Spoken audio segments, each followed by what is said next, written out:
Parce que, comme je l'ai expliqué tout à l'heure, SOS Méditerranée reprend ses activités.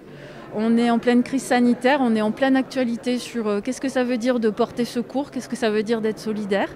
Et comme SOS Méditerranée reprend ses activités, on trouvait que c'était le bon moment de refaire de la pédagogie et puis tout simplement d'être à leur côté, puisque la ville de Marseille finalement n'a jamais soutenu officiellement cette association qui par contre est très soutenue par les citoyens.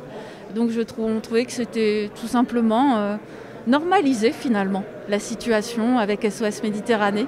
Et nous, je pense que notre ville, on doit être fiers, voilà, d'avoir une association comme SOS Méditerranée.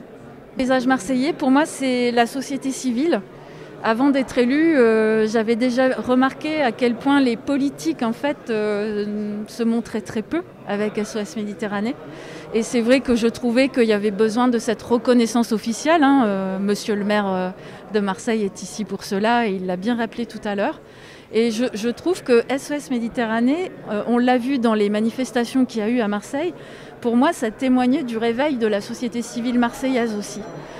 Donc ça fait un petit peu écho aussi, et je ne veux pas du tout faire de récupération parce que c'est deux choses différentes, mais on a beaucoup parlé du réveil citoyen aux dernières élections, mais je peux vous dire que ces dernières années, pour moi, SOS Méditerranée, ça a fait partie du réveil de la société civile marseillaise.